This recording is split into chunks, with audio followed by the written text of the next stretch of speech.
Everyone, welcome back to our YouTube channel गौरमांत्र शिक्षा का ग्रंथ। सो गाइस, आज हम प्रैक्टिस सेशन करने वाले हैं on unit 9 that is diversity. Okay, so practice session start करने से पहले कुछ जनरल रूल्स हैं। ये practice session total marks 20 carry करेगा and each question will carry 2 marks, which means आपको 10 क्वेश्चंस मिलेंगे सॉल्व करने के लिए। नेगेटिव मार्किंग भी प्रेजेंट होगी, दैट इज 1/4 और 25%। प्रैक्टिस सेशन स्टार्ट करने से पहले या फिर क्वेश्चंस को सॉल्व करने से पहले आप पेन और नोटबुक बिल्कुल रेडी कर लीजिए। आपको 45 सेकेंड्स का टाइम मिलेगा हर क्वेश्चन को सॉल्व करने के लिए एंड जब आप क्वेश्चन सॉल्व कर रहे होंगे please be honest with yourself and don't forget to mention your total score in the comment box after completing the test. Okay guys, so give it your best shot and all the very best. तो सबसे पहला question आपको screen पर दिख रहा है and you have 45 seconds to solve this question.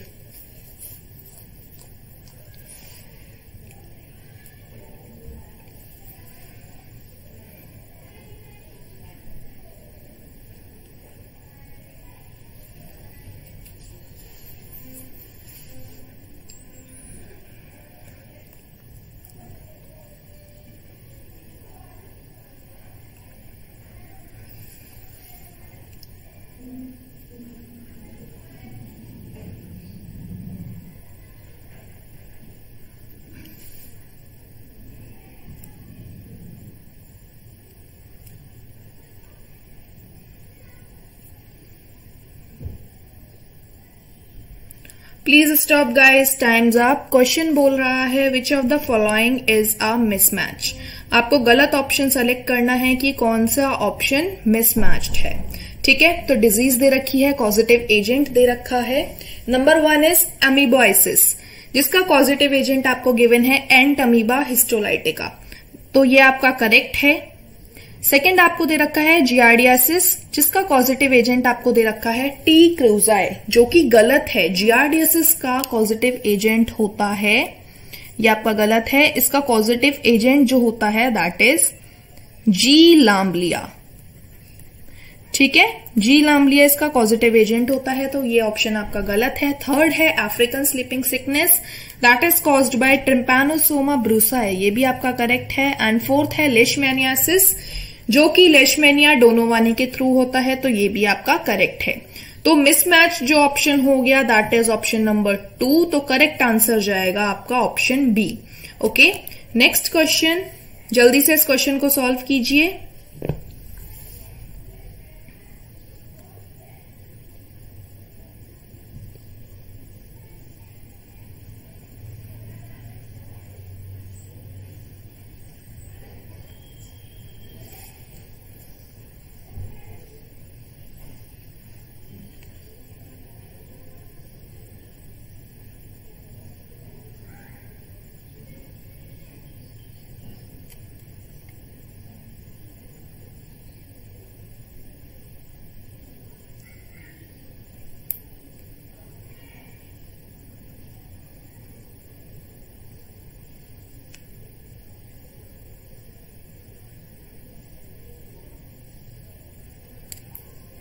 Time up guys. Question बोल रहा है विच ऑफ द सेल्स और structures are associated with asexual reproduction in fungi.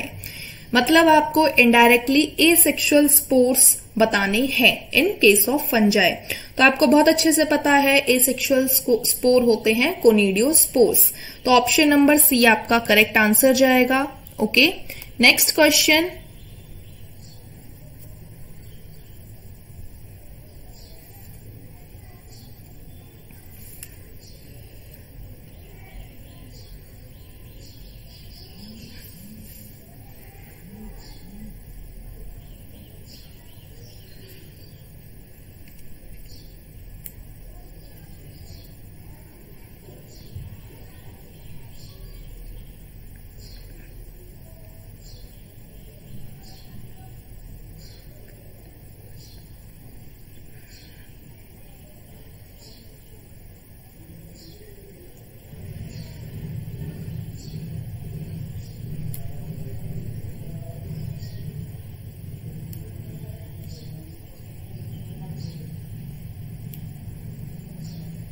Time up guys, please stop. देखो क्वेश्चन क्या बोल रहा है, a key evolutionary development seen for the first time in sponges is. आपको बताना है एक ऐसा इवोल्यूशनरी इवेंट जो कि सबसे पहले स्पॉन्जेस यानी पोरीफेरा के अंदर देखा गया था। तो आपको पता है हमने जब क्वेश्चन सॉल्व किए थे या फिर हमने जब थ्योरी पढ़ी थी तो हमने सबसे पहले लेवल ऑफ ऑर्गेनाइजेशन की बात की थी।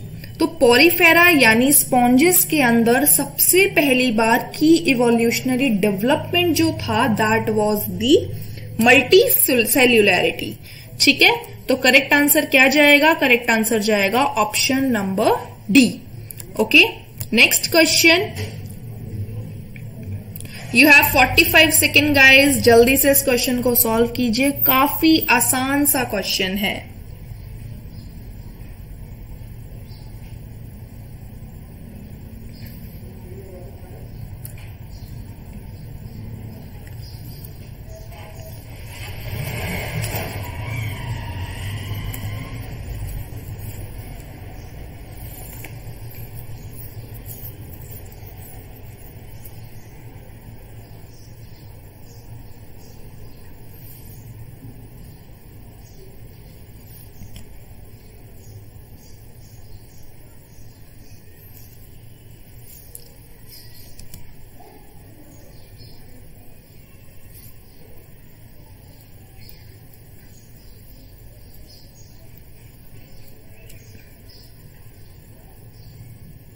Okay, time up guys. तो देखो क्वेश्चन क्या बोल रहा है, क्वेश्चन कहता है the type of body cavity seen in the round worms is called a. आपको बताना है राउंड वर्म्स के केस में कौन सी बॉडी कैविटी प्रेजेंट होती है। सबसे पहले तो आपको ये पता होना चाहिए कि राउंड वर्म्स क्या होते हैं। राउंड वर्म्स की बात करी जा रही है, मतलब यहाँ पे एस्के हेलमिंथीज की बात की जा रही है। ठीक है, तो एस्के हेलमिंथीज के अंदर कौन सी बॉडी कैविटी प्रेजेंट होती है? एस्के हेलमिंथीज के अंदर सबसे पहले कैविटी बनना स्टार्ट होती है जिसे आप सूडोसीलोम बोलते हो। ठीक है, पोरीफेरा से लेके टीनोफोरा तक तो आपकी जो बॉडी सीलोम होती है या कैविटी होती है वो एब्सेंट ही होती है प्लैटीहेलमिंथीज तक, और एस्के हेलमिंथीज के अंदर सबसे पहले स्टार्ट हो जाती है जिसे आप सूडोसीलोम बोलते हो। तो ऑप्शन नंबर सी आपका करेक्ट है। Next question.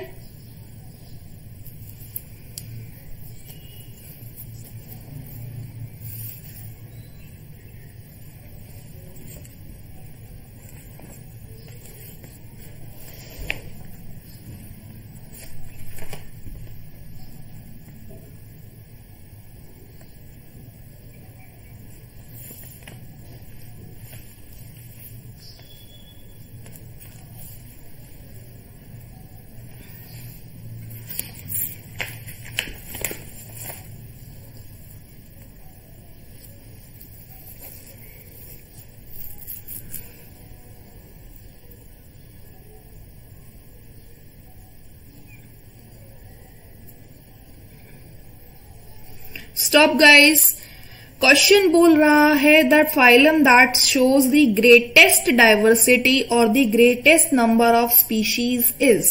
आपको ऐसा फाइलम सेलेक्ट करना है Arthropoda, Porifera, Echinodermata and Mollusca में से जिसके अंदर ग्रेटेस्ट नंबर ऑफ स्पीशीज है एंड ग्रेटेस्ट डाइवर्सिटी है। तो आपको पता है बहुत अच्छे से सबसे ज्यादा स्पीशीज या सबसे ज्यादा डाइवर्सिटी आर्थ्रोपोड्स के अंदर देखी गई थी। Over 2/3 of all named species on earth are arthropods. जितने भी एनिमल्स प्रेजेंट हैं अर्थ पे उनमें से 2/3 एनिमल्स जो हैं वो आर्थ्रोपोड्स हैं, और आर्थ्रोपोड्स के अंदर भी इंसेक्टा जो है क्लास, इंसेक्ट्स जो हैं वो ज्यादातर प्रेजेंट हैं। ठीक है, तो कितना प्रेजेंट है आर्थ्रोपोड्स? 2/3 प्रेजेंट है जितनी भी स्पीशीज नोन है अर्थ पे एनिमल्स के केस में। तो आपका करेक्ट आंसर जाएगा option number A. Next question, जल्दी से इस क्वेश्चन को सॉल्व कीजिए, आपके पास 45 सेकेंड का टाइम है। क्वेश्चन बोल रहा है which one of the following statements is not correct. इनमें से कौन सा स्टेटमेंट करेक्ट नहीं है?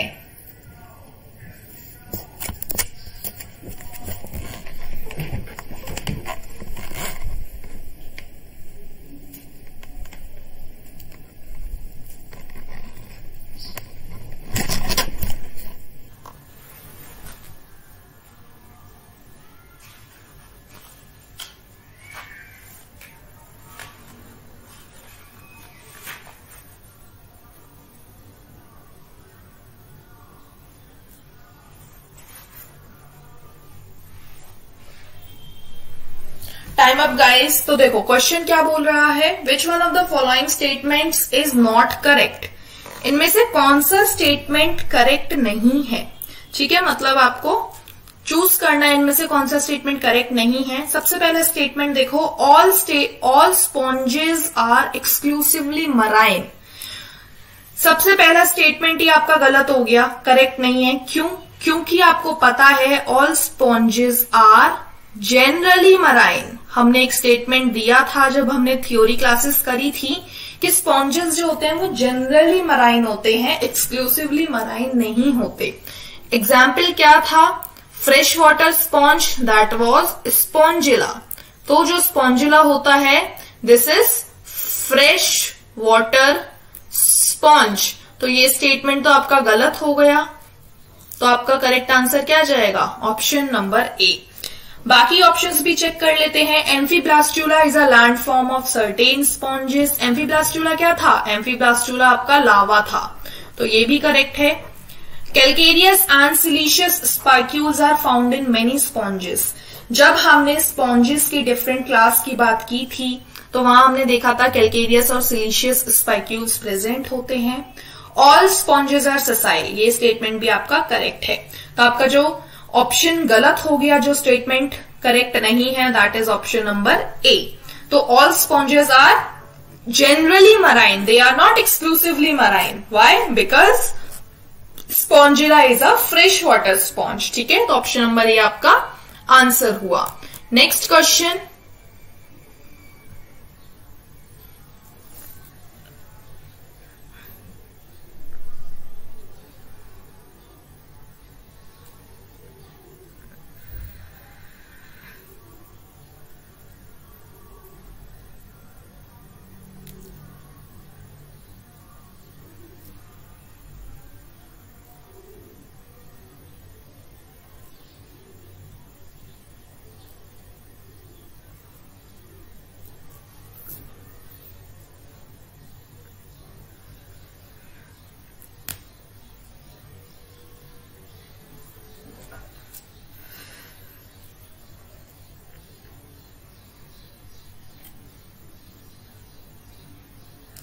Stop guys. क्वेश्चन बोल रहा है which of the following is not common to all phyla of vascular plants. इनमें से कौन सा ऑप्शन कॉमन नहीं है सभी वेस्क्यूलर प्लांट्स के लिए। ऑप्शंस देखो, development of seeds, alternation of generation, dominance of diploid generation, xylem and phloem. सबसे पहले देखो option number d, vascular plants की बात हो रही है तो मतलब जाइलम और फ्लोएम तो प्रेजेंट होंगे ही होंगे, तो ये गलत हो गया। डोमिनेंस ऑफ डिप्लॉयड जनरेशन, ये भी सही बात है। ऑल्टरनेशन ऑफ जनरेशन, ये भी ठीक बात है। डेवलपमेंट ऑफ सीड्स, आपको बहुत अच्छे से पता है, जरूरी नहीं है कि अगर वेस्क्यूलर प्लांट है तो डेवलपमेंट ऑफ सीड होगा ही होगा। तो करेक्ट आंसर जाएगा आपका option number A. Next question,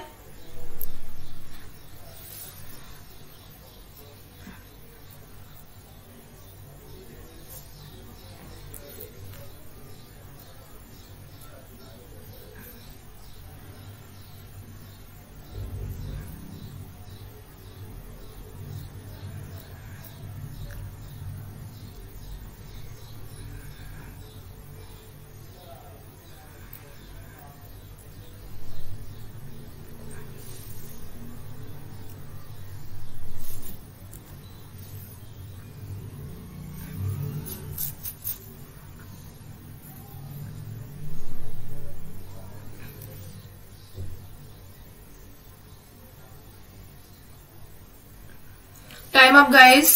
question है which of the following is not characteristic of a monocot. आपको बताना है कि मोनोकॉट्स के केस में कौन सा कैरेक्टरिस्टिक नहीं है। तो देखो, सबसे पहले आपको दे रखा है leaves are in parallel veins. हाँ, करेक्ट बात है, ये तो मोनोकॉट्स के अंदर आपका जो वेनेशन होता है दैट इज पैरेलल वेनेशन, जबकि डायकॉट्स के अंदर आपका रेटिक्यूलेट होता है। याद रखिएगा, डायकॉट्स के अंदर आपका रेटिक्यूलेट वेनेशन होता है, जबकि मोनोकॉट्स के अंदर ये कैसा होता है, मोनोकॉट्स के अंदर ये पैरेलल वेनेशन होता है। ठीक है, तो ये ऑप्शन तो सही है। सेकंड है सीड्स विथ 2 कोटिलिडन, मोनोकॉट की अगर बात की जाए तो आपको पता है मोनो का मतलब होता है 1 या फिर सिंगल। तो यहाँ पे 2 कोटिलिडन्स नहीं, यहाँ पे 1 कोटिलिडन होगा, तो ये ऑप्शन आपका गलत हो गया। ठीक है, तो करेक्ट आंसर क्या जाएगा? करेक्ट आंसर जाएगा option number b. Next question,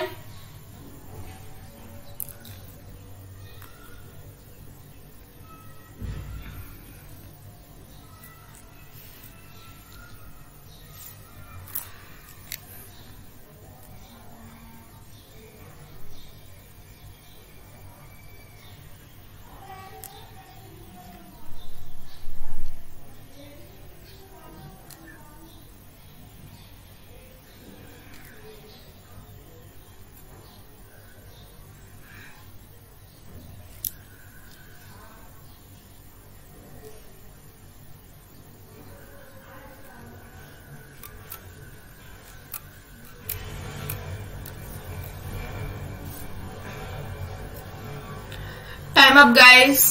Which of the following characters is seen in the gymnosperms but is not seen in other seeded vascular plants? आपको बताना है ऐसा कौन सा कैरेक्टर है जो कि सिर्फ जिम्नोस्पर्म्स में पाया जाता है and other seeded vascular plants के अंदर नहीं पाया जाता। मतलब सीडेड वेस्क्यूलर प्लांट्स कौन से होते हैं? मतलब एंजियोस्पर्म्स की बात हो रही है। तो इनडायरेक्टली आपको केवल इतना पता करना है जिम्नोस्पर्म्स और एंजियोस्पर्म्स में डिफरेंस क्या होता है। जब आप ऑप्शंस चेक करोगे तो आपको ऑप्शन नंबर बी ऐसा दिखेगा जो कि जिम्नोस्पर्म्स को एंजियोस्पर्म्स से डिफरेंशिएट करता है।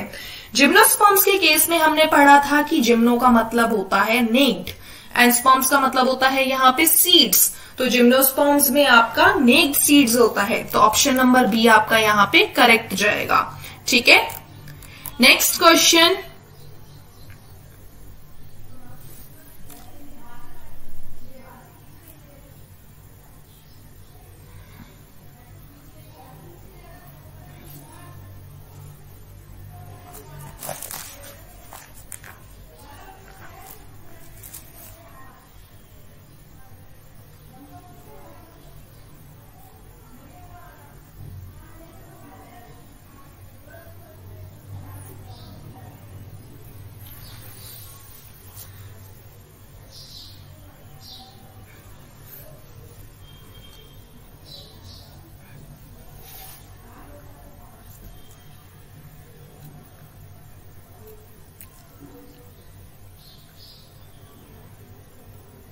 Time up guys. क्वेश्चन है in haplontic life cycle. Haplontic life cycle की बात हो रही है। ऑप्शंस हैं only gametophytic generation is present, only sporophytic generation is present, predominant gametophytic generation is present, predominant sporophytic generation is present. देखो, haplontic life cycle की अगर बात की जाए तो हैप्लॉन्टिक लाइफ साइकिल के अंदर सबसे पहले दोनों ही टाइप की जनरेशंस प्रेजेंट होती है। गैमेटोफिटिक जनरेशन भी प्रेजेंट होती है as well as sporophytic generation भी प्रेजेंट होती है। अब सुनना बात, स्पोरोफिटिक जनरेशन जो होती है it is represented only by the one sailed zygote. मतलब जो हैप्लॉन्टिक लाइफ साइकिल होती है उसके अंदर स्पोरोफिटिक जनरेशन केवल और केवल एक सेल के द्वारा शो की जाती है, दैट इज जायगोट। ठीक है, जायगोट ही केवल आपका स्पोरोफिटिक जनरेशन शो करता है in case of haplontic life cycle. अब जब हमने हैप्लॉन्टिक लाइफ साइकिल पढ़ी थी तो हमने देखा था कि प्रीडोमिनेंटली गैमेटोफिटिक जनरेशन जो होती है दैट इज प्रेजेंट। तो इस अकॉर्डिंग आपका जो करेक्ट आंसर जाएगा ऑप्शन नंबर सी जाएगा। ठीक है, कंफ्यूज मत होना। ऑप्शन नंबर ए और सी के अंदर ए ऑप्शन में दे रखा है only gametophytic generation is present, जबकि सी ऑप्शन के अंदर दे रखा है predominant gametophytic generation is present. Predominant क्यों सेलेक्ट किया? क्योंकि हैप्लॉन्टिक लाइफ साइकिल के अंदर गैमेटोफिटिक और स्पोरोफिटिक दोनों ही जनरेशंस प्रेजेंट हैं, लेकिन गैमेटोफिटिक जनरेशन जो होती है वो प्रीडोमिनेंट होती है। ठीक है, तो करेक्ट आंसर जाएगा यहाँ पे option number c. Okay guys, so this was about all about this session. I hope आज के सेशन के क्वेश्चंस आपने आसानी से सॉल्व कर लिए होंगे। Okay, so thank you very much.